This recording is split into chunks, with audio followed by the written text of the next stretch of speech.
capacidade. Então não ia diminuir essa capacidade. Claro que ela seguiu orientações.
Então nós vamos ver aqui, se em Minas Gerais ele vai encontrar um mármore, passa a ser substituído pela pedra e sabão, nós vamos ver que aqui as nossas imagens missioneiras vão ser basicamente de madeira. No barroco se utilizava muito ouro na policromia. E aqui você vê muito pouco ainda, lógico, também por causa de conservação, essas coisas que foi se perdido, mas que você vê poucas imagens ainda com a policromia de ouro. Também porque aqui ser uma região que não tinha produção do ouro.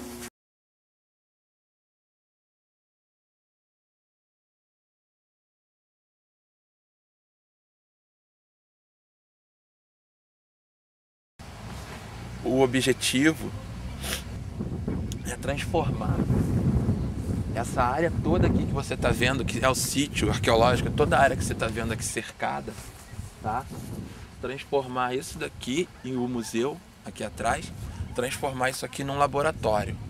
Um laboratório que você pode usar ele dentro de uma aula de matemática, de uma aula de ciências biológicas, uma aula de português, de espanhol, de geografia, não só de história. Procurar transformar isso aqui numa área de lazer, numa área de convívio das pessoas. Que elas possam vir aqui no futuro. E quando eu digo elas possam, não é porque existe uma proibição, tá? É que elas não têm o hábito, não têm o interesse, não têm esse sentimento de pertencimento desse espaço. Então que esse sentimento passe a existir e que elas no futuro possam vir aqui na sombra de uma árvore, estender uma toalha, um pano e deitar e tomar um chimarrão e conversar com um amigo que vem aqui, sente debaixo também de uma árvore, numa rocha, numa pedra e toque um violão, sabe? Toque uma gaita, sabe?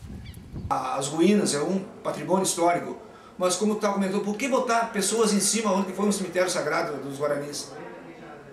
Eu, em certos aspectos, eu acho revoltante, entendeu? Pelo seguinte, porque como eu tenho descendência, tem muita gente que tem descendência, e ninguém valoriza a descendência que tem. Eu acho que, pelo que o meu ponto de vista, eu acho que não. Porque se tem lazer, tudo bem.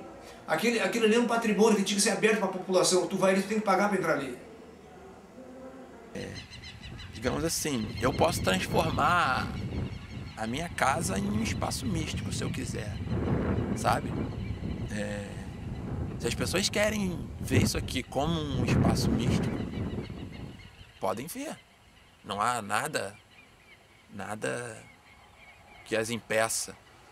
Agora, se isso daí é bom ou ruim, eu acho que aí já é uma questão de valor de cada um. Eu não tenho assim, nenhuma restrição aqui. As pessoas venham aqui e digam que estão tendo uma experiência mística ou que viram coisas, sabe? Vejam. Que estes estranhos que voltam a passear aqui, sem a mesma graça, é claro, dos antigos guaranis, saibam o que foi feito àquele povo tão belo. Ali tem restos mortais. Por mais que esteja grama em cima, alguma coisa tem que ter embaixo da terra. E por que fazer isso? Porque é o seguinte, ó, o Guarani está esquecido nisso aí. Olha, eu tenho bisavós do lado do meu pai, que é comprovado pelos meus irmãos por parte de pai que estão sepultados ali. Independente de onde que esteja, estão naquele canto, onde que for, né? Mas são descendentes de indígenas. Por que fazer uma área de lazer? É a mesma coisa chegar, desmanchar um cemitério em Passo Fundo e botar as pessoas caminhar em cima, botar uma estrada em cima. As pessoas não vão querer. E por que tem que acontecer isso com as ruínas de São Miguel? A importância histórica. Eu acho que isso daqui é a prova física, digamos assim, a prova material do que foi toda a redução jesuítica guarani. Isso daqui é a prova do que existiu.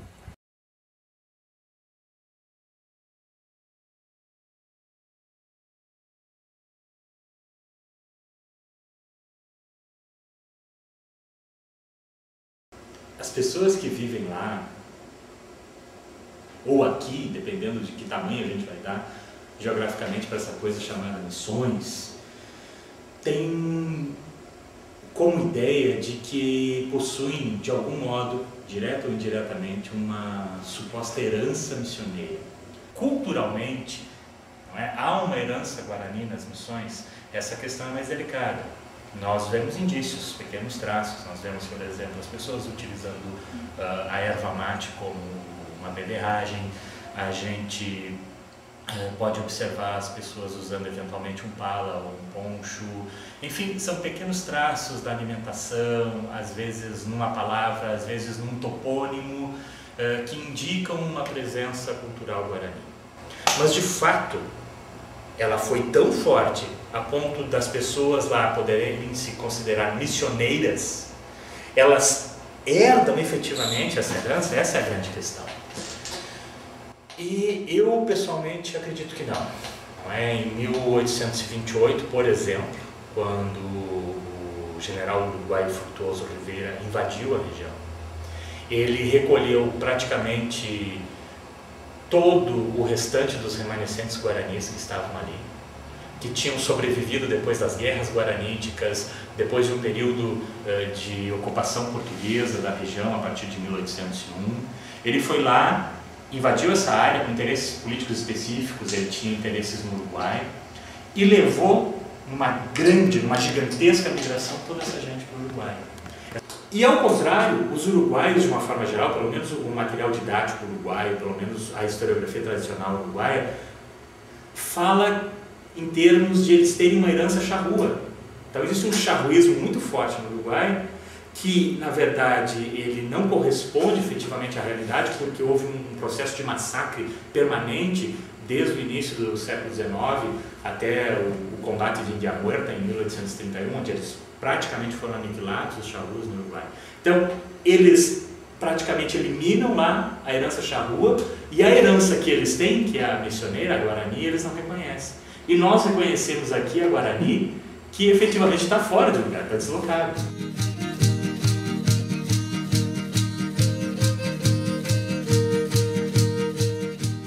É um imaginário que está aí, não vamos dizer que ele é bom ou é ruim, isso é absolutamente algo que não cabe. Ele está aí, nós temos que lidar com ele da forma como ele se manifesta.